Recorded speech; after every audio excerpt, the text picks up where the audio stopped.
ইহুদি বেঈমান আমার নবীর সামনে দাঁড়ায় গালি দেয়। পার্শ্বে আবু বকর সিদ্দিক রাদিয়াল্লাহু তাআলা আনহু বসা।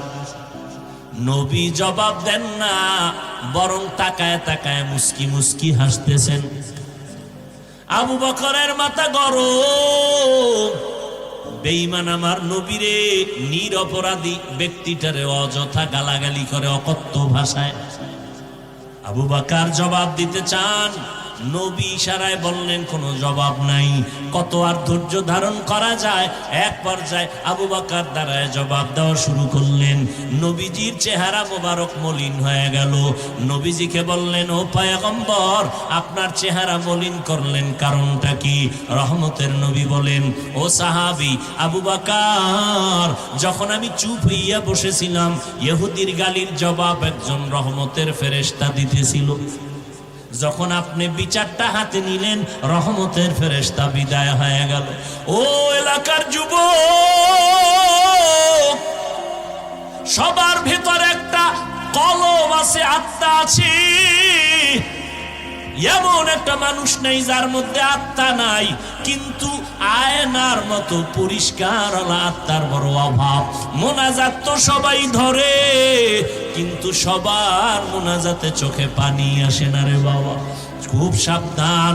মাদ্রাসায় তো ছাত্রের অভাব নাই, এক এক ক্লাসে ছাত্র তো 20 জন 30 জন, তবে সবার কপালে 1 নাম্বার হওয়া জুটে না।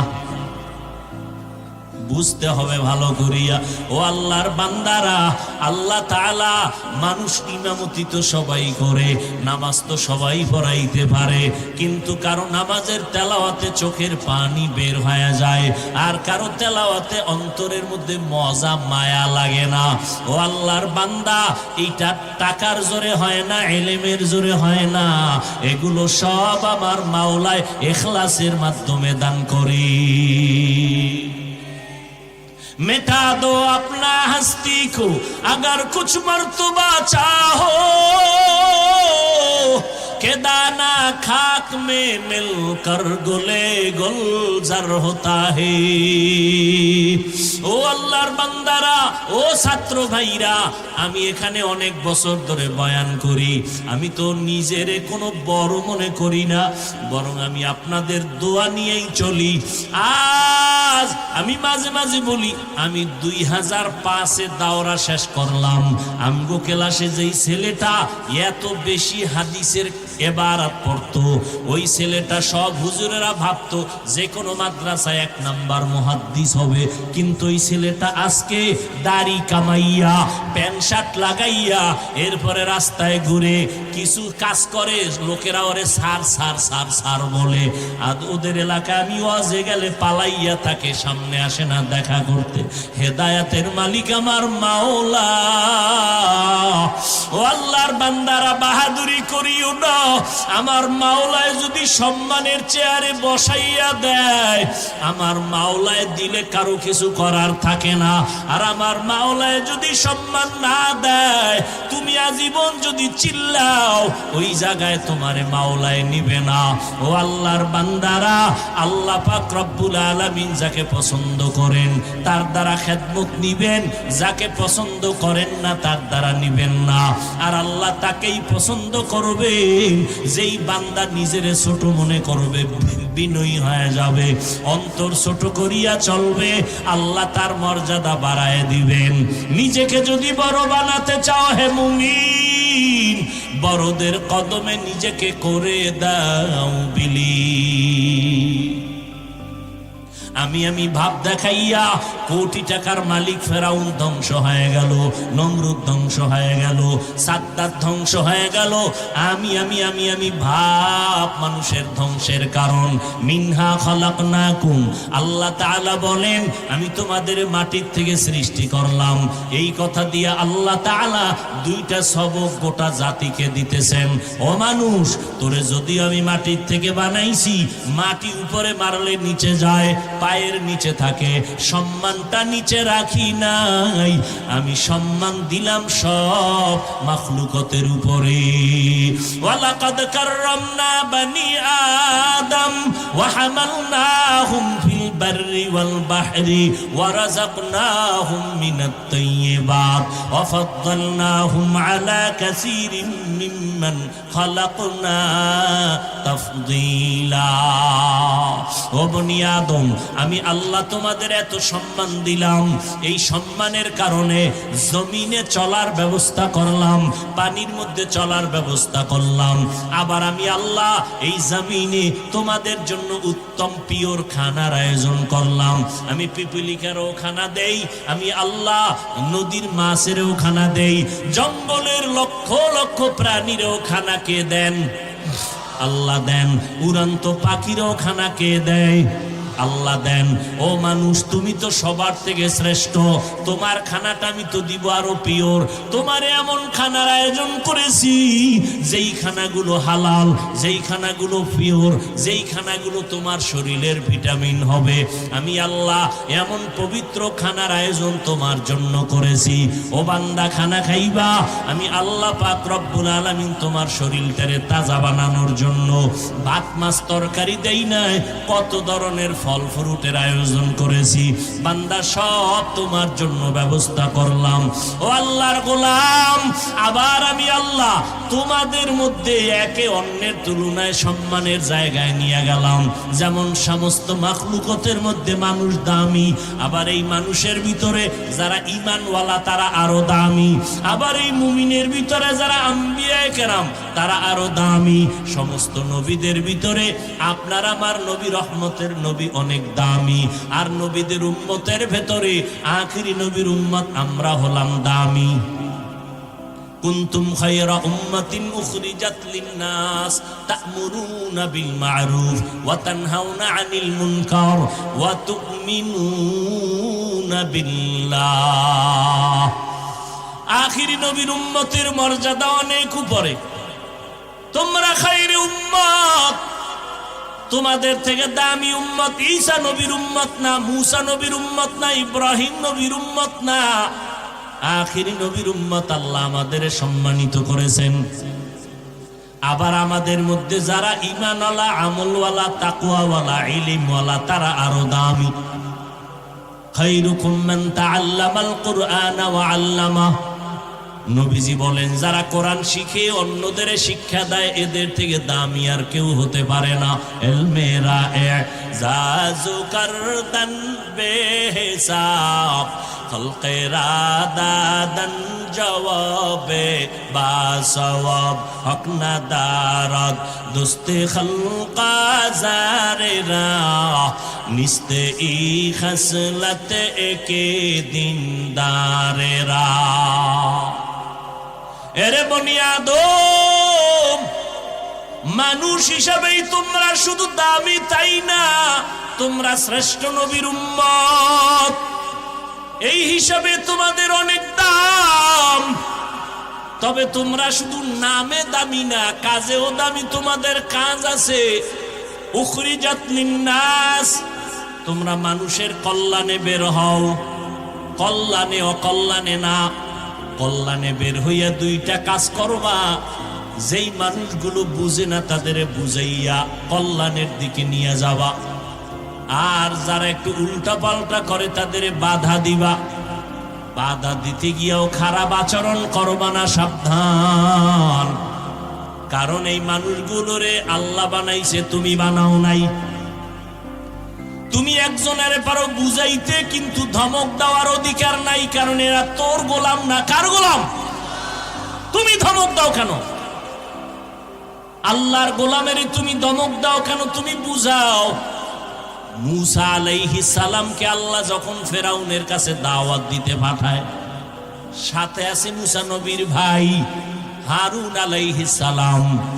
দুজন যখন দাওয়াত দিতে যাইতেছেন, মুসা নবী এবং হারুন দোনো ভাই মিলিয়া ফেরাউনরে দাওয়াত দিতে যায়। আল্লাহ ভালো করিয়া জানেন এই ফেরাউন জীবনে কালেমা পড়বে না। আল্লাহ জানেননি তো? জানলে তো আল্লাহর দরকার ছিল যে ফেরাউনের ইচ্ছা রকম ধুইয়া দিয়ে আবি, ও বেঈমান কালেমা জীবনে পড়বে না, ইচ্ছা রকম ধুইয়া দাও। কিন্তু আল্লাহর সিস্টেম কি? ফাকুলা লাহু কাওলান লাইয়িনান লাআল্লাহু ইয়াতাযাক্কারু আও ইয়াখশা। আল্লাহ বলেন, ও মূসা ও হারুন, এই ফেরাউনের দাওয়াত দিতে যাও, খবরদার খারাপ আচরণ করবা না, ভালো আচরণ করবা, লাইয়ে না নরম নরম কথা বলবা। লাভ কি? কয় দুইটা লাভ হবে, ইয়াতাযাক্কারু আও ইয়াখশা। হয়তো গবেষণা করবে মূসা কি কইল, গবেষণা করলেও মানুষের ব্রেন চেঞ্জ হয়, মন চেঞ্জ হয়ে যায়, না হয় ভয় পাবে, উল্টা পাল্টা করা যাবে না।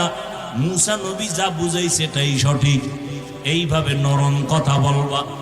এই কথাটারে টান দিয়া পাকিস্তানের মুফতি শফি রহমাতুল্লাহ আলাইহি, শরীয়তের জাস্টিস আল্লামা তাকি উসমানী রহমাতুল্লাহ আলাইহির দামাত বারাকাতুহুমের বাবাজান মুফতি শফি রহমাতুল্লাহ আলাইহি বলেন, এই দুনিয়ার বক্তারা,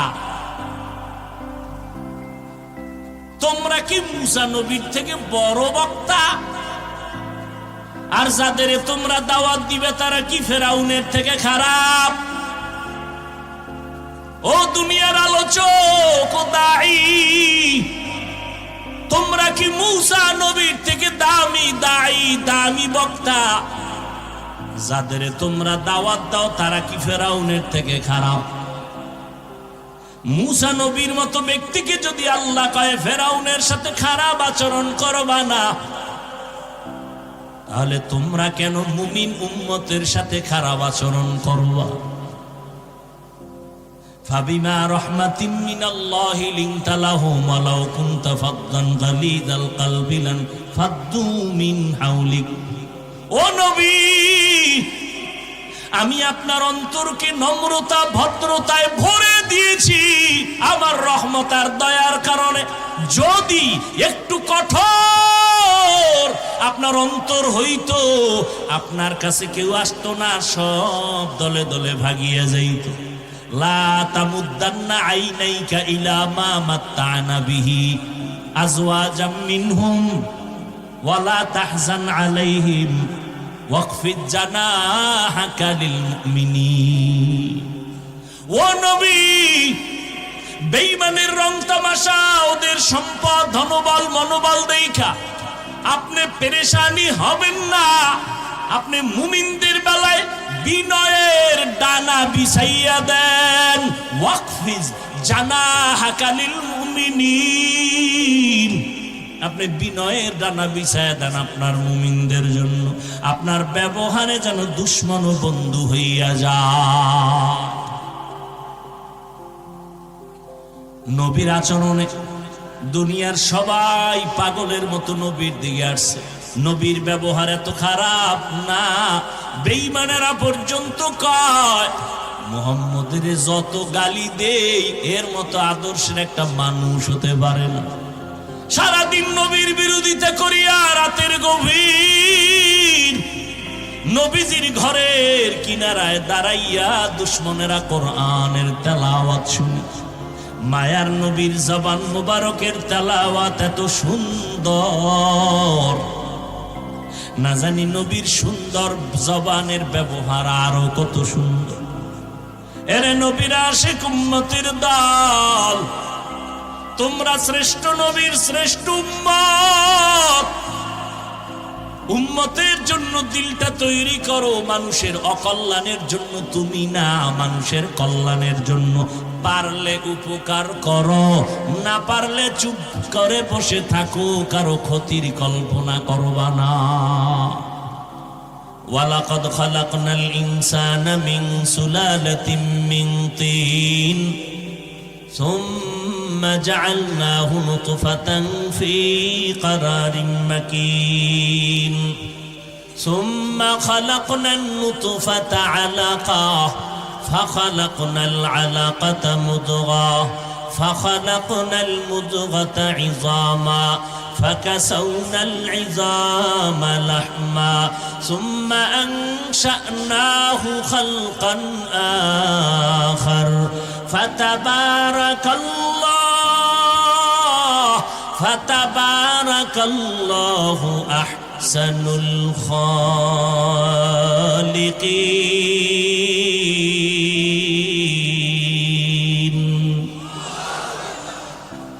আল্লাহ তাআলা বলেন, আমি মানুষকে শক্ত মাটি আর পানির মিশ্রণে সৃষ্টি করেছি এবং এটাকে আমি আল্লাহ ফেরেশতার মাধ্যমে শোধন করাইলাম, জমাট রক্ত বানাইলাম, এর উপরে গোশত, এর উপরে হাড্ডি, এর উপরে গোশত, এইভাবে করে আমি একটা মানুষের স্ট্রাকচার তৈরি করলাম। জমাট আল্লাহ পাক ওই পানি জমাট রক্তে রূপান্তরিত করলেন। আর মানুষের জীবন পরিচালনার ক্ষেত্রে রক্ত হলো আসল, কারণ যার রক্ত ব্লাড সার্কুলেশন বন্ধ হয়ে যায় ওই মানুষটা জায়গায় নাই হয়ে যায়, আর যার ব্লাড সার্কুলেশন ফ্রি থাকে ওই লোকটা সুস্থ থাকে, কথা বলতে না পারলেও সুস্থ, খানা খাইতে না পারলেও সুস্থ, কারণ তার ব্লাড সার্কুলেশন চলতেছে। মানুষের চালিকা শক্তি, শরীরের ব্লাড একটা মহামূল্যবান সম্পদ। আল্লাহ তাআলা বলেন, আমি নাপাক পানি আর মাটির মিশ্রণটাকে জমাট রক্ত বানাই। এদিকে আল্লাহ ইঙ্গিত করে বলেন, মানুষ জমাট রক্ত থেকে সৃষ্টি, পানির থেকে সৃষ্টি, তাহলে মাটির সৃষ্টি কেমনে হলেন? আল্লাহ তাআলা বলেন, ও ফেরেশতারা, যেই বান্দাকে আমি সৃষ্টির অর্ডার করলাম ওই পানিটার মধ্যে মাটির হালকা মিশ্রণ লাগায়া দাও। মানুষ যেই জায়গায় তার মরণ হবে, কবর হবে, ওই জায়গা থেকে একটু মাটি এনে দাও।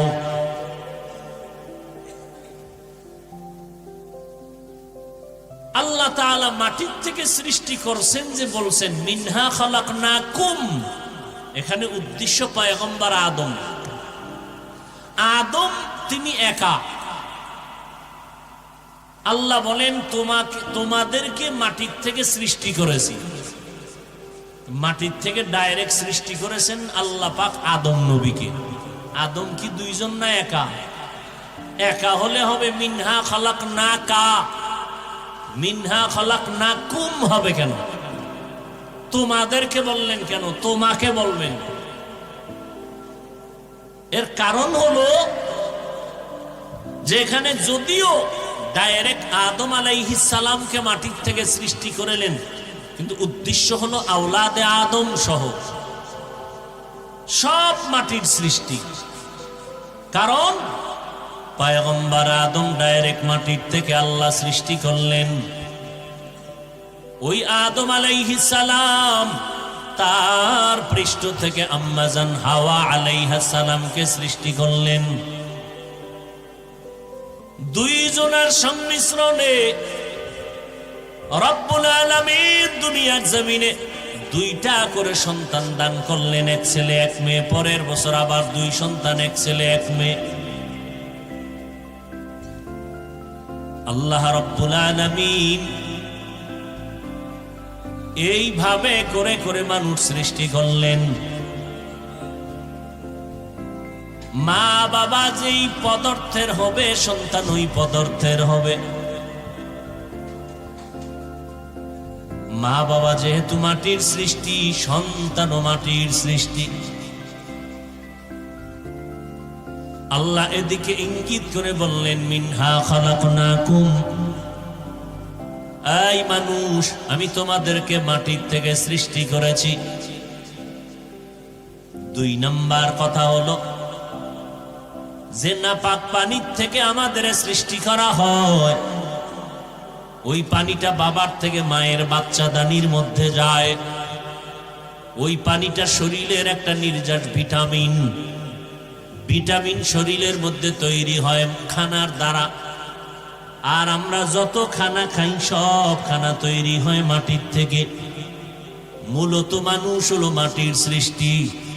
তিন নাম্বার কথা হলো, এরে মানুষ, আল্লাহ তাআলা ফেরেশতা দিয়ে যখন নাপাক পানিটাকে শোধন করানোর জন্য কাজে লাগায় দেন, আল্লাহ বলেন এক চিমটি মাটি কবর থেকে এনে এই পানির সাথে মিশ্রণ করে দাও। আল্লাহর অর্ডারে ফেরেশতা কবর থেকে মাটি এনে ওই পানির সাথে মিশ্রণ করে দেয়। কোথায় কার কোন দিন কবর হবে কেউ জানেন না। কে জানেন? এই জোরে বলেন, একমাত্র আল্লাহ। এখন প্রশ্ন হলো, যেই মানুষটা স্বাভাবিক অবস্থায় মরে যাবে, কবর হবে, ওই বান্দার কবর থেকে মাটি এনে এরপরে পানির সাথে মিশ্রণ করে দিল। কিন্তু এই জমিনে এমন কিছু মানুষের এমন মরণ হয়, মানুষ মরার পরে যেখানে তার কবর হবে ওখান থেকে এক চিমটি মাটি এনে পানির সাথে মিশ্রণ করে। প্রশ্ন হলো, এই জমিনে কিছু মানুষের মরণ এমন হয় যে তার কবর হয় না। যেমন পানিতে ডুবে মরে যায়, আগুনে পুড়ে মরে যায়, এরকম হয় না? হয় না? লাশের অস্তিত্বই থাকে না, লাশের অস্তিত্বই নাই, তার কবর হবে কিসের? তো যার কবর নাই তার পানির মধ্যে কবরের মাটি আনবে কোথার থেকে? তার তো লাশেরই অস্তিত্ব নাই, কবর হবে কোথায়? আর কবর না হলে মাটি আনবে কোথার থেকে? এই প্রশ্নের জবাবে মুফাসসিরিনে কেরাম বলেন যে মানুষের শরীরের পেছন দিকে একটা সোজা হাড় আছে, মেরুদণ্ড আছে না নেই? এরকম করে কেন আমি বুঝি না কিছু। ওখানে আওয়াজ, দোতলায় পিছনে আওয়াজ, এতে 1 বছর এরকম কোনো ডিস্টার্ব হয় না। কারণ আমি বুঝতেছি না কিছু।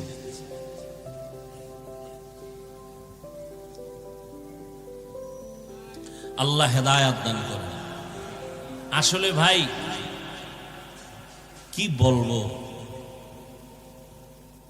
ঈমান নিয়ে যে কবরে যাব এর থেকে বেশি কঠিন হয়ে আছে এখন ঈমান আমল নিয়ে বেঁচে থাকা। বেঁচে থাকা কঠিন। লেখতে না জানলেও মুসবার জম, একটা কথা আছে না? লেখতে না পারলেও মুছতে পারে। এই সংখ্যা এখন বেশি, এই সংখ্যা বেশি। প্রশংসা না পারলেও বদনাম গাইতে পারে, এই সংখ্যা কম না বেশি? উপকার না করলেও ক্ষতি করতে পারে, এর সংখ্যা কম না বেশি? কিয়ামত আসতেছে মনে হয় বিদ্যুতের গতিতে, বিদ্যুতের গতিতে। আল্লাহ আপনি কুদরতের দ্বারা সবাইকে হেদায়াত দান করেন। আমি আপনাদেরকে খোলামেলা সব সময় কথা বলি, আমি বয়ান করি, শুরু শেষ বলেই নেই সব জায়গায় যে আসলে আমার মধ্যে কিচ্ছু নাই। এরপরও কেন মুহতামিম সাহেব এই লোহার গেট মাদ্রাসায় দাওয়াত দেন প্রতি বছর, আবার আপনারাও বা কেন আসেন তাও বুঝি না। আমি তো এরকম ধারাবাহিক বিষয়ভিত্তিক তথ্যবহুল আকাশচুম্বী আলোচনা করতে পারি না। এরপরও এবার আইসা যদি দেখতাম লোক কিছু কম, তাহলে মুহতামিমকে বুঝাইতাম যে হযরত লোক কিছু কম হইছে, আমারে 2-1 বছর একটু গ্যাপ দেন। কারণ অনেকে বলে এত বারবার আনেন কেন ওনাকে? অনেকে বলে আপনারা না, যারা আমার থেকে বড় দামি, আমার তুলনায় তার এলেম আছে, আমল আছে, অনেক কিছু আছে। হায় হায় হায়, বড় কঠিন এক পরিস্থিতি আমরা অতিক্রম করতে চলছে। আপনি ভালোকে ভালো বলবেন এই সুযোগও নেই, ভালোকেও খারাপ বলতে হবে, তাহলে আপনার সম্মান বেড়ে যাবে। আল্লাহ সবাইকে হেদায়াত দান করুন। তো যে কথা বলতেছিলাম, প্রশ্নটা মনে আছে আপনাদের? আমি বলছি না রাত্র অনেক, আমি শুধু আজকে বয়ান করব, আপনারা যতক্ষণ বসবেন, উঠবেন, আমি বয়ান ছেড়ে দিব। প্রশ্নটা করছিলাম, প্রত্যেকটা মানুষের নাপাক পানির সৃষ্টির যে সূত্র, ওই পানির সাথে ওর মরণের পরে যেখানে কবর হবে ওখান থেকে মাটির মিশ্রণ লাগায় দেয়। কিন্তু যার কবর হবে না, যার কবর হবে না, তার মাটি কোথার থেকে আনবে? বলে কাদের কবর হবে না? কিছু মানুষ আছে যারা আগুনে পুড়ে মরে যায়, পানিতে ডুবে যায়, লাশের অস্তিত্বই নাই, এর তো কবর হওয়ার প্রশ্নই ওঠে না। তাহলে এর পানি, এর জন্মসূত্রে, এর সৃষ্টির সূত্রে পানিতে কি মাটি দেওয়া হয়েছে? বলে হ্যাঁ। তার কবর কই? মাটি পাইল কই? মুফাসসিরিনে কেরাম তার জবাবে বলেন, মানুষের যে পিছন সাইড একটা মেরুদণ্ড আছে, বড় হাড় লম্বা আছে না, এই মেরুদণ্ডের একেবারে নিচের অংশে মার্বেলের মতো একটা গোড়া আছে। মানুষ পুড়ে যাক, আগুনে নষ্ট হয়ে যাক, নিশ্চিহ্ন হয়ে যাক, কিন্তু ওই মাটির ওই অংশটা, মেরুদণ্ডের হাড়ের নিচের মার্বেলের গোড়া, এটা কখনো নষ্ট হবে না। আগুনে নষ্ট হবে না পানিতে নষ্ট হবে, কখনোই নষ্ট হবে না। ওটা যেখানে যাবে, যেখানে গিয়ে স্পর্শ করবে মাটি, ওটাই তার কবর। কেউ জানে না। কে জানেন? আল্লাহ জানেন। আল্লাহ বলেন ওইটাই তার কবর। কিয়ামতের দিন ওখান থেকেই তাকে উঠানো হবে, ওখান থেকেই তাকে উঠানো হবে। যাও ওখান থেকে একটু মাটির মিশ্রণ এনে এই পানির সাথে মিশ্রিত করে দাও। এবার কথা শেষ, ফিনিশিং। ভালো করে বুঝেন, আল্লাহ পাক এত যুক্তি টুক্তি দিয়া এরপরে টানাটানি কইরা বুঝাইতে চান কি মানুষ কিসের সৃষ্টি? বলেন বলেন। এটা আসল, এটা বাস্তব, এটাই সঠিক। সিদ্ধান্ত কার? এত যুক্তি টুক্তি দিয়া মানুষকে মাটির সৃষ্টি প্রমাণ করতে চান কেন? কারণ হলো আল্লাহ তাআলা মাটির সৃষ্টিকে সৃষ্টির শ্রেষ্ঠ মর্যাদা দিয়েছেন, এটা বুঝাবার জন্য। নূরের সৃষ্টিকে আল্লাহ সৃষ্টির শ্রেষ্ঠ মর্যাদা দেন নাই, আগুনের সৃষ্টিকে আল্লাহ সৃষ্টির শ্রেষ্ঠ মর্যাদা দেন নাই। একমাত্র, শুধুমাত্র, কেবলমাত্র মাটির সৃষ্টি মানুষকে আল্লাহ শ্রেষ্ঠ মর্যাদা দিয়েছেন। এ সিদ্ধান্ত কার? অস্থায়ী না স্থায়ী? মানে নাই কে? বলেন, মানে নাই কে? ইবলিস। ভালো করে মুখস্থ করে নিবেন, প্রত্যেকটা পয়েন্ট থেকে কিছু উপদেশ নেবেন। সব কথা খোলামেলা বলা যাবে না, ভালো করে বুঝবেন। আগুনের সৃষ্টি শ্রেষ্ঠ না, নূরের সৃষ্টি শ্রেষ্ঠ না, একমাত্র কি শ্রেষ্ঠ?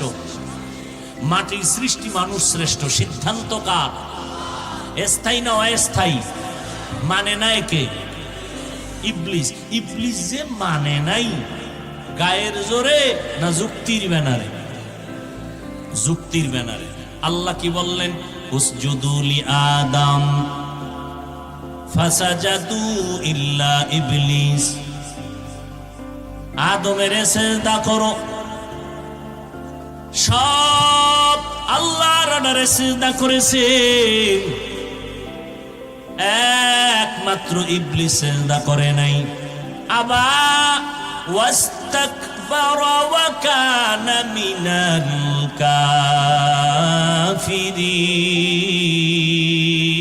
কাফিরিন। আল্লাহ কয় ইবলিস সিজদা করলি না কেন? ইবলিস কয় আল্লাহ আমার যুক্তিতে মিলে না, আমার যুক্তিতে মিলে না। তোমার যুক্তি কি? খালাকতানি মিন নার ওয়া খালাকতাহু মিন তিন। ও দয়ার মালিক, আমাকে আপনি আগুনের দ্বারা বানাইছেন, আদমের মাটির দ্বারা সৃষ্টি করেছেন। আগুনের গতি উপরে, মাটির গতি নিচে, আমি কেন নত হইয়া আদমের সিজদা করব? যুক্তি কয় আদম আমারে সিজদা করবে। আগুনের সৃষ্টি শ্রেষ্ঠ না, নূরের সৃষ্টি শ্রেষ্ঠ না, একমাত্র মাটির সৃষ্টি মানুষ শ্রেষ্ঠ। সিদ্ধান্ত আমার আল্লাহর, এখানে কোনো যুক্তি চলবে না। আল্লাহ তাআলা বললেন, এই ইবলিস, যুক্তি কেন দিলি? এখানে মালিক আর গোলামের কারবার চলে, সব জায়গায় যুক্তি চলে না, সব জায়গায় মেজাজ দেখানো চলে না। লিকুল্লি শাইইন জিনাতুন ফিল ওয়ারা ওয়া জিনাতুল মারই তামামিল আদাবি আজ খুদা খাহি মে তৌফিক আদব বে আদব মাহরুম গাশত আজ ফজলে রা। আল্লাহ হলেন মালিক, আমরা গোলাম। মালিকের সামনে গোলামের প্রশ্ন করা বেয়াদবি, বেয়াদব, আল্লাহর রহমত থেকে বঞ্চিত। ইবলিস কেন বেয়াদবি করলো? মূর্খতার কারণে? কয় না, জ্ঞান বেশি থাকার কারণে বেয়াদবি করে ফেললো। এই জন্য আমি আমি আমি আমি যার মধ্যে ভাব, এই বান্দার চলাফেরার মধ্যে বেয়াদবির ভাব।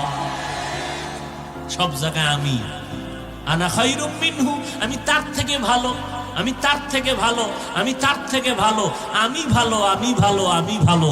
এই স্লোগান ইসলামের, মুমিনের, আল্লাহর, রসুলের না শয়তানের? আমি ভালো, এই রোগে শেষ করেছে যাকে ধরছে তাকে। যে মনে করছে ও কি জানে, আমি কি কম জানিনি, শেষ। এই একটা স্লোগান ওকে ধ্বংস করে ফেলেছে দুনিয়ার জিন্দেগি। আমি আমার থেকে আর কে বেশি জানে? এই রোগে যাকে পেয়েছে সে ধ্বংস হয়ে গেছে, মরার পরে নয়, মরার আগেই ধ্বংস হয়েছে। আল্লাহ হেদায়েত দান করুন। ভাইরা আমার, আমি তার থেকে ভালো, এই রোগ। অথচ রহমতের নবী এমন একটা জমিনে পদার্পণ করলেন যেই সময় মক্কার মানুষ চূড়ান্ত খারাপ। আমার নবী অল্প টাইমে মক্কায় আলো জ্বালাইছেন। বেতের বাড়ি লাগে নাই, গালি লাগে নাই, নবীর সুন্দর ব্যবহার। আমার নবী জীবনে কাউকে গালি দেন নাই, গালির জবাব দেন নাই। আমার নবীর ব্যবহার এত সুন্দর, নবীর ব্যবহারে মানুষের পাথরওয়ালা দিলটাও সাথে সাথে মোমের মতো দুর্বল হয়ে গেছে। ইহুদি বেঈমান আমার নবীর সামনে দাঁড়ায় গালি দেয়, পার্শ্বে আবু বকর সিদ্দিক রাদিয়াল্লাহু তাআলা আনহু বসা। নবী জবাব দেন না, বরং তাকায় তাকায় মুস্কি মুস্কি হাসতেছেন। আবু বকরের মাথা গরম। বেঈমান আমার নবীরে, নিরপরাধী ব্যক্তিটারে অযথা গালাগালি করে অকথ্য ভাষায়। আবু বকর জবাব দিতে চান, নবী ইশারায় বললেন কোনো জবাব নাই। কত আর ধৈর্য ধারণ করা যায়? এক পর্যায়ে আবু বকর দাঁড়ায় জবাব দেওয়া শুরু করলেন। নবীজির চেহারা মোবারক মলিন হয়ে গেল।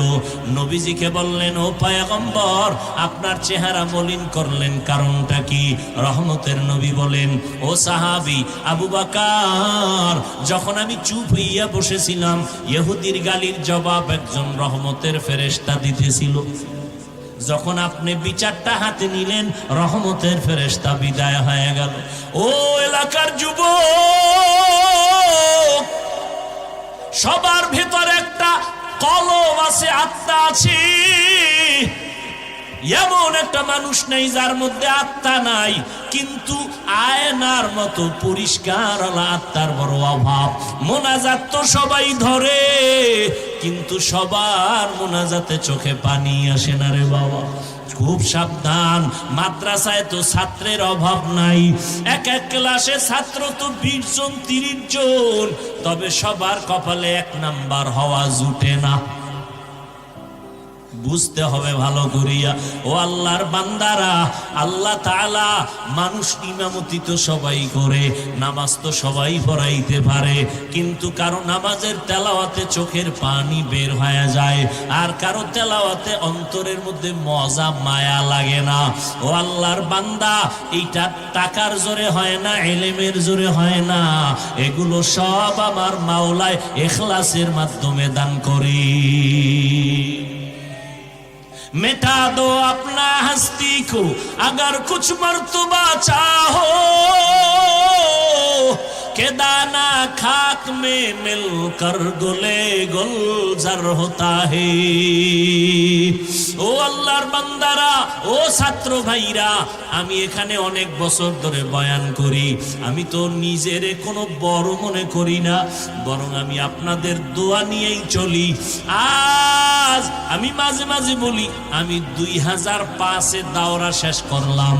আমগো ক্লাসে যেই ছেলেটা এত বেশি হাদিসের এবারাত পড়তো, ওই ছেলেটা সব হুজুরেরা ভাবতো যে কোনো মাদ্রাসায় 1 নাম্বার মুহাদ্দিস হবে, কিন্তু ওই ছেলেটা আজকে দাড়ি কামাইয়া প্যান্ট শার্ট লাগাইয়া এরপরে রাস্তায় ঘুরে কিছু কাজ করে, লোকেরা ওরে সার সার সার সার বলে, আর ওদের এলাকায় আমি ওয়াজে গেলে পালাইয়া থাকে, সামনে আসে না দেখা করতে।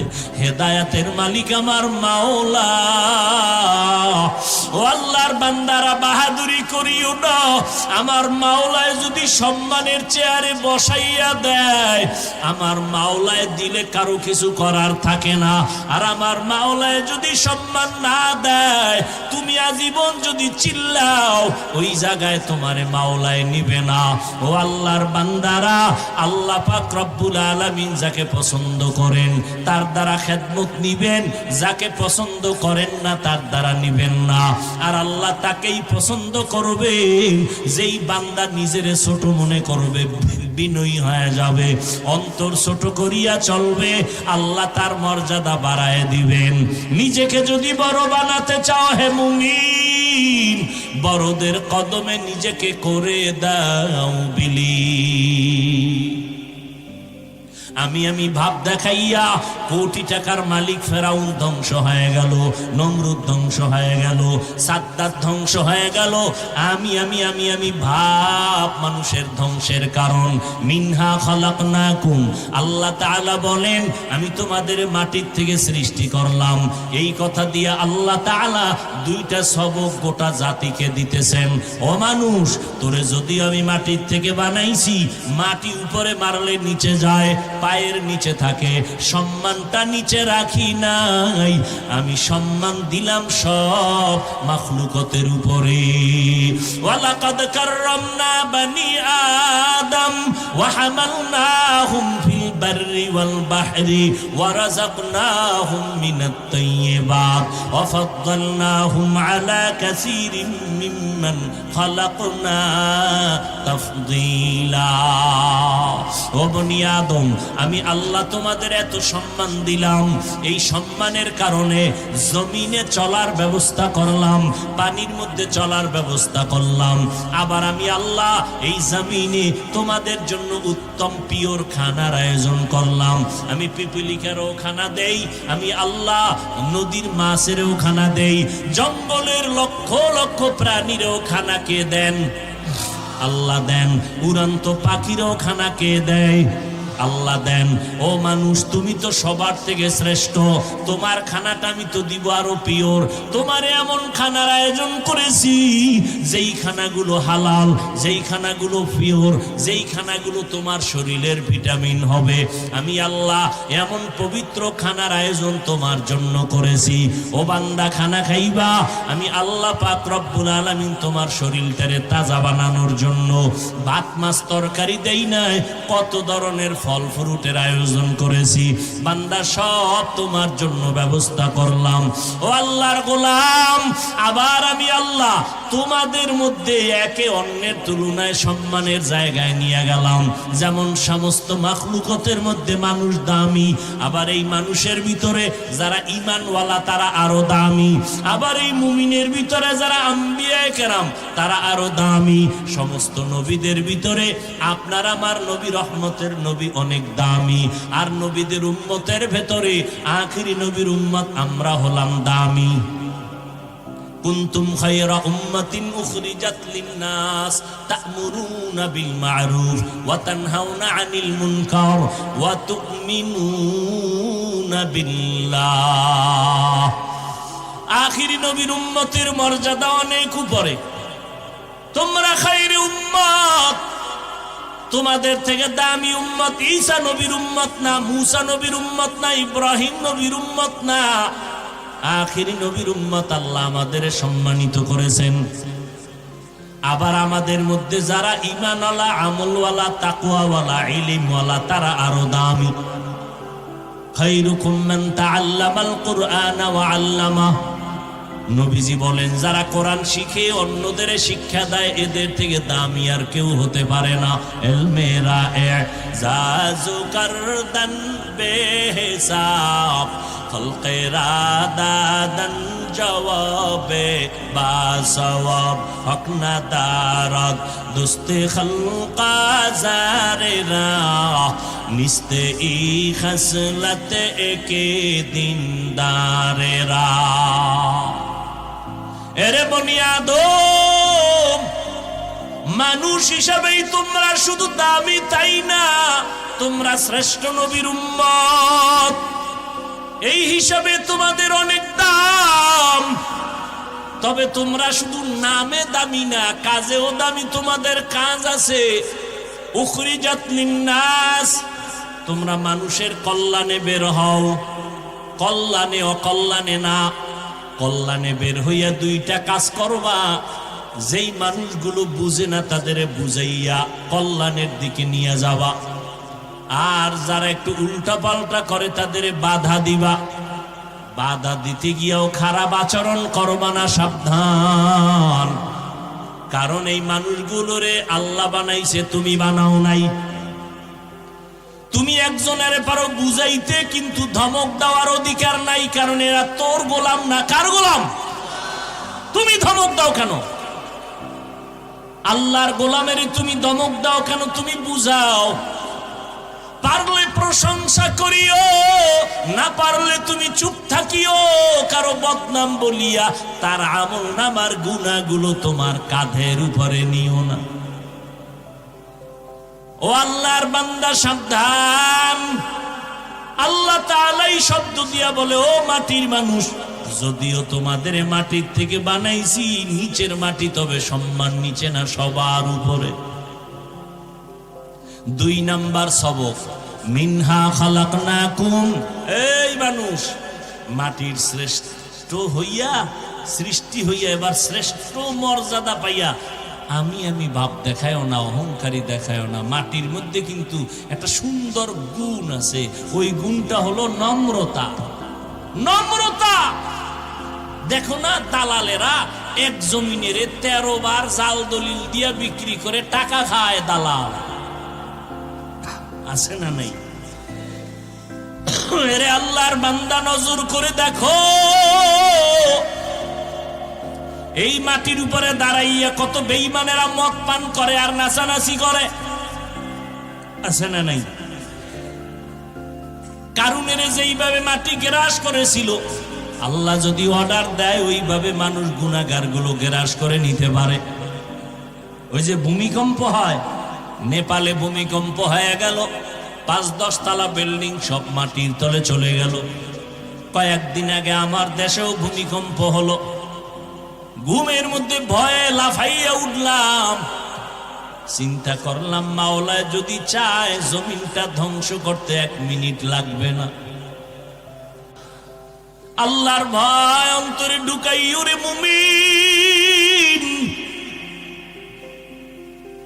মাটির মধ্যে নরম, তুমিও নরম হইয়া চলো, গরম গরম ভাব দেখাইও না। এই মাটির মধ্যে মাটির জন্ম হইয়া বান্দা, তুমি মাটির মতো নরম ভাব নিয়ে চলো, মাটির মতো বিনয়ী হইয়া চলো, দেখবা মর্যাদা তোমার বেড়ে যাবে। এজন্যই তো রহমতের নবী কত দাম, কত দাম। শুধু মানুষ না, বেঈমানরা মুমিনরা অন্য রসুলের গুণগান গাইতে গাইতে গাইতে গাইতে সব চলে গেল, কিন্তু রসুলের গুণগান শেষ হয় না।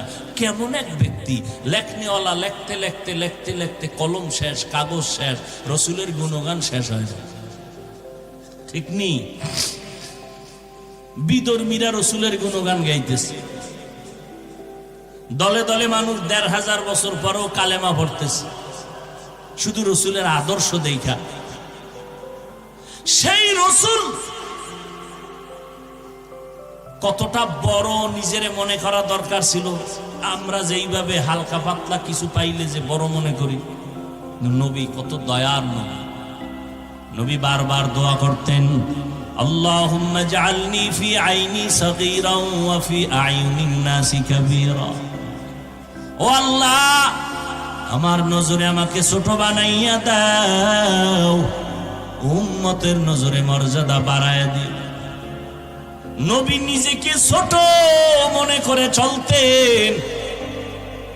আল্লাহ বলেন, মিনহা খালাকনাকুম, এই মাটির মানুষ, নিজেকে একটু দুর্বল মনে করো, ছোট মনে করে চলো, মাটির মতো নরম হইয়া চলো, গরম গরম ভাব দেখাইও না। মাটির সাথে এত গাদ্দারি করে, মাটি কারোর সাথে কোনো জবাব দেয় না, কিছু বলে না। তুমিও মাটির মতো নরম হয়ে যাও। গরম ভাব কেন আসে মানুষের ভিতরে? কয় গরম ভাব আসার কিছু গরম পুঁজি আছে। কেউ টাকার গরমে গরম, কেউ রক্তের গরমে গরম, কেউ এলেমের গরম, কেউ আমলের গরম। আল্লাহ কয় সব গরম বন্ধ করে দাও। এই দুনিয়ায় যারা গরম মেজাজ দেখাইছে, কেউ সফলতার দরজা তালাশ করে পায় নাই, এক এক করে সব ধ্বংস হয়ে গেল। ও আল্লাহর বান্দারা, বরং রসুলের হাতে যারা আদর্শ মানুষ হয়েছে, তারা নিজেদের কতটা নরম মনে করিয়া গেলেন। জান্নাতের ১০ জন সাহাবা নবীর হাতে টিকিট পেয়ে গেলেন আল্লাহর পক্ষ থেকে। ১০ জনের ভিতরে প্রথম আবু বকর সিদ্দিক রাদিয়াল্লাহু আনহু। কত দাম তার! আম্মা জান আয়েশা রাদিয়াল্লাহু আনহা একদিন রহমতের নবীকে প্রশ্ন করলেন, নবী, আপনার হাতে গড়া সাহাবায়ে কেরাম, এদের মধ্যে দামি কে? তো ভাবছেন আব্বার নামটা বলবেন। আব্বাকে? আবু বকর। নবী কেমন হিকমতের নবী আমার! আম্মা জান যখন প্রশ্ন করলেন, নবী জবাব দিলেন, ওমরে ফারুক হলেন বড় দামি। আম্মা জান চুপ হয়ে গেলেন। আমার আব্বা জানের নাম নবী বললেন না। আম্মা জান বলে, ওমর কেমনে দামি? কয় তাকাইয়া দেখো, আকাশের ভিতরে নক্ষত্র দেখতেছো, এই নক্ষত্র যেমন অগণিত, ওমরের আমলও এর থেকেও বেশি অগণিত। আম্মা জানের মনের মধ্যে খুঁত খুঁত করে, আব্বা জানের নামটা তো কইল না, কয়ও না, কি করি জিগাইলো জানি কি মনে করে। কত আর চুপ থাকা যায়, ফট করে বলেই ফেললেন, আমার আব্বা জানের তো কি? আবু বকর? বলে হ্যাঁ। তার কথা তো স্পেশাল, তার কথা। ওমর সহ সারা দুনিয়ার মুমিন, তাদের আমল যদি এক পালায় দাও, আবু বকরের সারা জীবনের আমল লাগবে না, মাত্র 2টা আমল যদি আর এক পাল্লায় দাও, ওমরের পাল্লাটা বড় ভারী হয়ে যাবে। আবু বকরের পাল্লা ভারী হয়ে যাবে। আবু বকরের মাত্র 2টা আমল, 2টা আমল।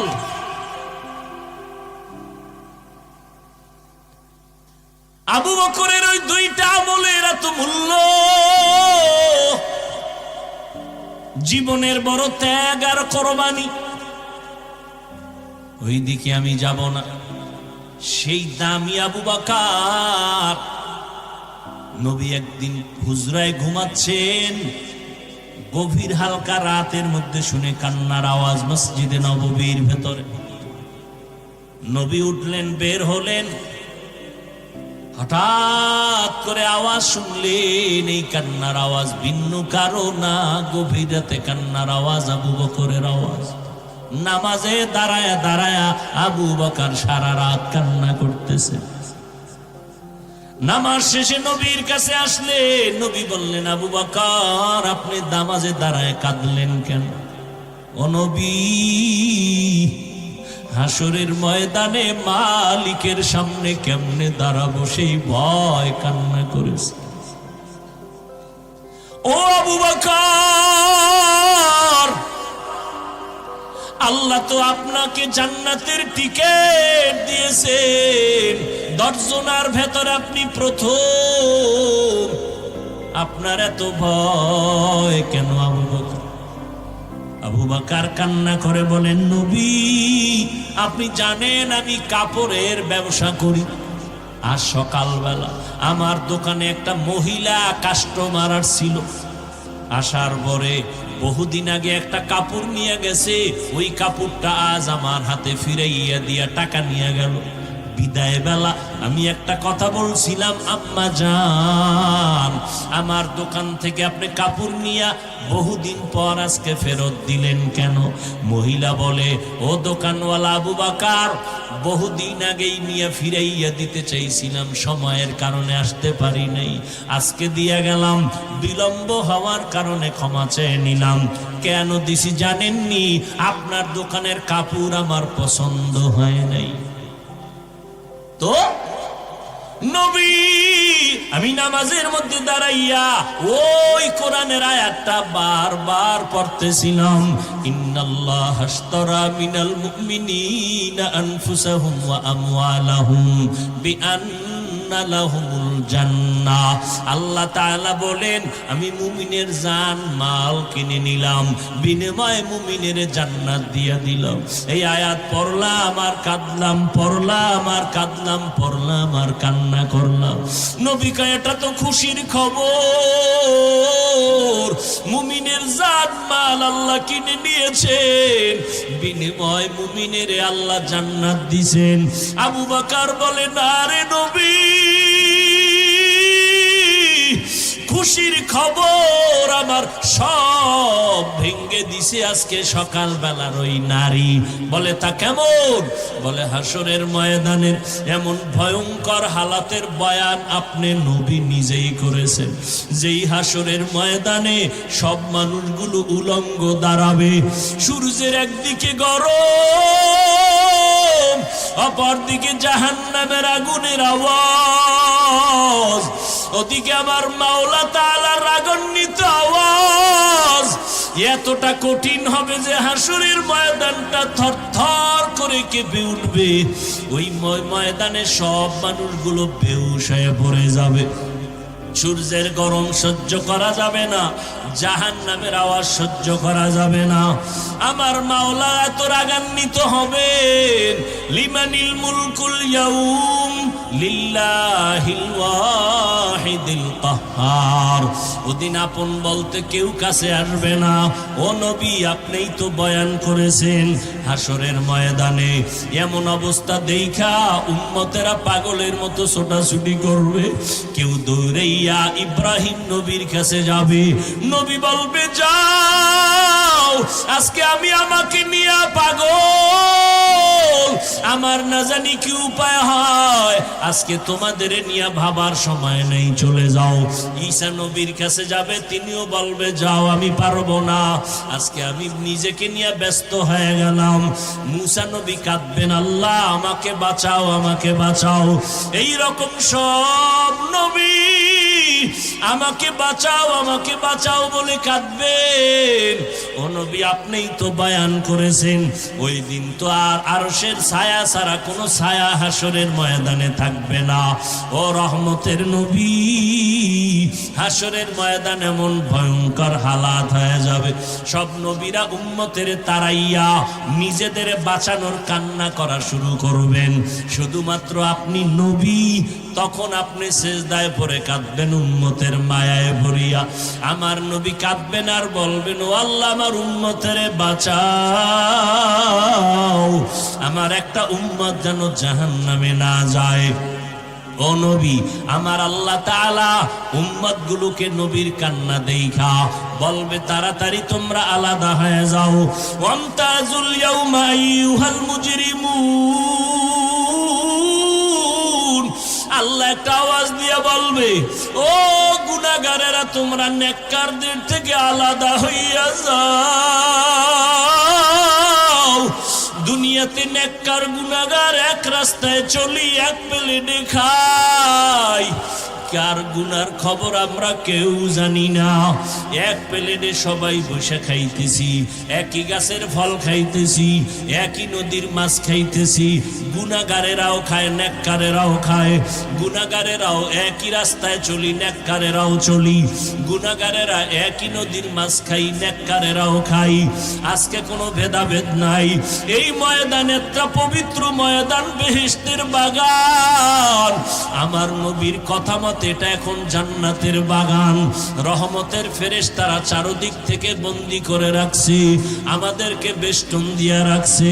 কিন্তু এই ময়দানের ভিতরে এমন মানুষ ফজরের নামাজ পড়ে নাই, জোহর পড়ে নাই, আসর পড়ে নাই, মাগরিব এশাও পড়ে নাই।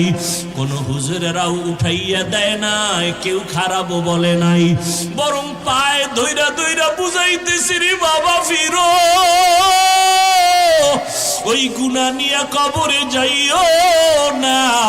আজকে আমার মাওলাও কিন্তু তোমাদের আলাদা করেন নাই, কিন্তু হাসরের ময়দানে আমার আল্লাহ নিজে বলবেন, সূরা ইয়াসিনের আয়াত, ওয়ামতাজুল ইয়াউমা আইয়ুহাল মুজরিমুন, ও গুনাহগারেরা তোরা নেককারদের থেকে আলাদা হইয়া যা। আজ আমি ইনসাফের বিচার করব, নেক আমলওয়ালাদের ডান হাতে আমলনামা দিয়ে আমি জান্নাতে পাঠায় দিব। কিন্তু গুনাহগারেরা ভয়ে আলাদা হইতে চাইবে না। তখন আমার আল্লাহ কুদরতি ভাবে একটা বাছুনি দিবেন। ওই বাছুনিতে গুনাহগারগুলো চিটার মতো, ধানের চিটার মতো উড়িয়া উড়িয়া জাহান্নামের দরওয়াজায় পড়বে। তখন আমার আল্লাহ গায়বী আওয়াজ দিবেন, ওয়াসিকাল্লাযীনা কাফারু ইলা জাহান্নামা যুমারা হাত্তা ইযা জাউহা ফুতিহাত আবওয়াবুহা ওয়া ক্বালা লাহুম খাযানাতুহা আলাম ইয়াতিকুম রুসুলুম মিনকুম ইয়াতলুনা আলাইকুম আয়াতি রাব্বিকুম ওয়া ইউনযিরুনাকুম লিকাআ ইয়াউমিকুম হাযা ক্বালু বালা ওয়ালাকিন হাক্কাত কালিমাতুল আযাবি আলাল কাফিরিন কিলা দুখুলু আবওয়াবা জাহান্নামা খালিদিনা ফিহা ফাবিইসা মাসওয়াল মুতাকাব্বিরিন। আজকে তুমি দুনিয়াতে বড় মনে করতেছো, অন্যকে ছোট বানায় দিলা। তোমার মতো টাকাওয়ালা কেউ নাই, আমার মতো বড় বক্তা কেউ নাই, বড় মুফতি, বড় মুহাদ্দিস কেউ নাই। হাসরের ময়দানে যখন গুনার কারণে ধরিয়াই ফেলবেন, ও আল্লাহর বান্দারা, কিয়ামতের ময়দানে আবু হুরায়রা থেকে বর্ণিত, হাসরের ময়দানে তিনটা ব্যক্তিকে আল্লাহ ডাকবেন, একজন শহীদ, একজন আলেম, একজন দানবীর। আল্লাহ বলবে, এই মাওলানা তুমি ইলম শিখছো কেন? বলবে তোমার দাওয়াতের জন্য। কয় না, মিথ্যা কথা, আমি তোমার অন্তরের খবর জানি। তুমি ইলমের বাহাদুরি করবা, দাওয়াত পাইবা, মানুষ তোমাকে মাওলানা, মুফতি, মুহাদ্দিস বলবে, সম্মান দিবে। এই জন্য তুমি ইলম শিখছো। যাও, আমার দরবারে আজ কিছুই নাই। জাহান্নামের ফেরেশতারা এই মাওলানা সাহেবের হাতের মধ্যে জাহান্নামের শিকল লাগাইয়া দাও। এরে আল্লাহর বান্দারা, কি উপায় হবে চিন্তা করো। এই চিন্তা যখন করতে করতে করতে করতে মোরাকাবার হালাতে চলে যাইতেন, সাহাবায়ে কেরাম বেকার হয়ে যাইতেন, আল্লাহওয়ালারা বেহুশ হয়ে যাইতেন, খানা দানার খবর থাকতো না রে বাবা। আবু বকর সিদ্দিক রাদিয়াল্লাহু তাআলা আনহু বলেন, নবী, হাসরের ময়দান কেমন ভয়ঙ্কর হবে আপনি বয়ান করেছেন। ওই গুনাহগারেরা যখন জাহান্নামের লাইনে পড়বে, নেক আমলওয়ালাদের আল্লাহ ডান হাতে আমল দিয়ে বলবে, যাও ইয়া আইয়াতুহান নাফসুল মুতমাইন্নাহ ইরজিই ইলা রাব্বিকি রাদিয়াতাম মারদিয়া ফাদখুলি ফি ইবাদি ওয়াদখুলি জান্নাতি। আর যারা গুনাহগার হবে, আল্লাহ অর্ডার করবে, ও ফেরেশতা, এই নাফরমান গুনাহগারের বুকটারে ছিদ্র করিয়া দাও। বুকের মাঝে ছিদ্র বানাইয়া বাম হাতটা ঢুকাইয়া পিঠের থেকে বের করো। বের করার পরে হাতের মধ্যে আল্লাহ বাম হাতে আমলনামা পেছনে দিয়া বলবেন, ইকরা কিতাবাকা কাফা বিনাফসিকাল ইয়াউমা আলাইকা হাসিবা। এ নাফরমান পড়িয়া দেখ, জীবনে নামাজ পড়ো নাই, রোজা রাখো নাই, আলেমের বিরোধিতা করেছো, কোরআনের বিরোধিতা করেছো, কত সমালোচনা, গীবত, শিকায়াত, মিথ্যা বলেছো। আজকে দেখো তোমার আমলনামার হিসাবের জন্য তুমি যথেষ্ট।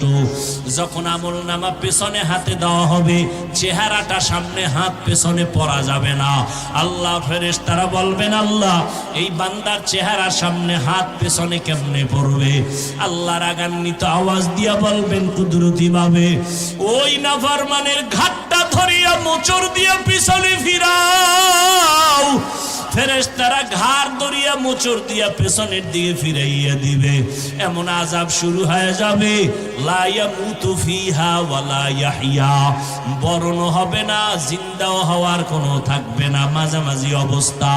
আবু বকর সিদ্দিক কান্না করেন আর বলেন, নবী, ওই কঠিন সময় সব নারী পুরুষ উলঙ্গ দাঁড়াবে, আল্লাহ যদি আমারে সিরিয়ালে ডাক দেয়, ও আবু বকর আসো, আমি যে তোমারে জান্নাত দিয়েছিলাম, তোমার জানমাল কিনে নিয়েছিলাম, বলো তুমি কি নিয়ে আমার দরবারে আসছো?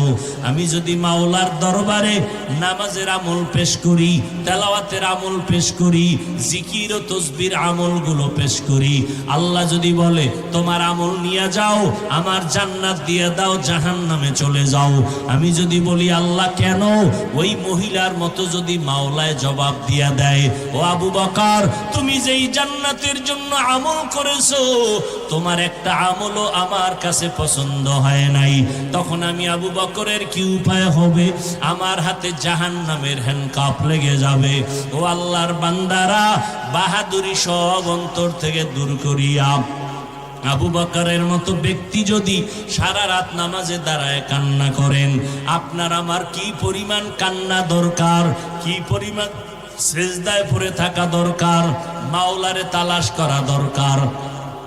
এখনো যারা পারি নাই, নফসের ধোকায় ভরিয়া এখনো নিজেরে বড় মনে করতে পারি, ছোট মনে করতে পারি না। ও আল্লাহর বান্দারা, এখন থেকে আমার মাওলা তো তওবার দরজা দিয়া ডাকতেছেন। এমন একটা রাত্র নাই যেই রাতে আমার আল্লাহ তওবার দরজা দিয়া বান্দাকে ডাকেন না, ও বান্দা তওবার দরজায় ফিরিয়ে আসো। এখনো যারা গুনাহ থেকে ফিরতে পারি নাই, আল্লাহর কাছে তওবার নিয়ত করি, মরিয়া গেলে যাব, হায়াতের মালিক আল্লাহ, ইজ্জতের মালিক আল্লাহ, রিজিকের মালিক আমার আল্লাহ। আজকে থেকে তওবা করে নাও। ও তো বাবাজি, ও ছাত্র ভাইরা, পর্দার আড়ালের মা বোনেরা, আজকে থেকে মা বাবার দোয়া নিয়ে চলবা, নবীর তরিকায় চলবা, ওলামায়ে কেরামের পরামর্শ নিয়ে চলবা। ও পর্দার আড়ালের মা বোনেরা, আপনারা তো সাহাবায়ে কেরামদের মায়ের মতো মা, হাফেজে কোরআনদের মায়ের মতো মা, আলেমদের মায়ের মতো মা। আপনাদের কারণেই সন্তান ভালো হবে, খারাপ হবে। আপনার আদর্শ দিয়া ত্যাগের বিনিময়ে সন্তানকে আদর্শওয়ালা বানায় যাবেন, সন্তানকে ডাক্তার বানাবেন, ইঞ্জিনিয়ার বানাবেন, প্রফেসর বানাবেন, বাধা নাই। তবে কোরআন পড়াইয়া আদর্শওয়ালা ডাক্তার বানায় যান, ইঞ্জিনিয়ার বানায় যান, কোরআন পড়নেওয়ালা আদর্শবান একজন প্রফেসর বানায় যান। ওই সন্তান ডাক্তারি করবে, কোরআন পড়ে পড়ে মা বাবার জন্য দোয়া করবে। আজকে থেকে তওবা করেন। আপনার মতো কত মা পর্দাওয়ালা নামাজির অভাব নাই। ও যুবক, তোমার মতো স্কুল কলেজের ছাত্র নামাজির অভাব নাই। তুমি কেন পারবা না রে বাবা? এখন এখন থেকে তওবা করে নাও। হেদায়েতের মালিক আমার আল্লাহ। আল্লাহ যদি কবুল করেন হেদায়েতের দরজা খুলে যাবে। তবে এটাও সত্য, আবু জাহাল নবীর 13টা বছর বয়ান শুনলো, কালেমা নসিব হলো না। এই জমিন আবু জাহালের মতো শক্ত অন্তরের কিছু মানুষ হাজারো বয়ান শুনবে, তওবা করবে না, মোনাজাতে কান্না আসবে না, বরং বয়ানের পরে বাজে মন্তব্য করে গুনার পাল্লা ভারী করবে। আর একদল ওমরের মেজাজওয়ালা মানুষ গুনাহ নিয়ে ডুববে, তওবা করে কান্না করে বিদায় হবে। তওবার নিয়ত যদি কারো অন্তর তৈরি হয়, আর নামাজ ছাড়বেন না, দাড়ি কাটবেন না, বেপরদায় চলবেন না, মা বাবারে কষ্ট দিবেন না, নবীর তরিকার বাইরে চলবেন না, তওবা করার মতো যদি নিয়ত হয়, মুনাফিকি যদি না থাকে, খাঁটি তওবার নিয়ত যাদের আছে, দুটো হাত আমার আল্লাহকে দেখাইয়া দাও। আয় আল্লাহ, হাতগুলো কবুল করে নেন, তওবা কবুল করে নেন, তওবার উপরে মজবুত হইয়া চলার মতো তৌফিক দান করেন। আমিন। আলহামদুলিল্লাহি রাব্বিল আলামিন।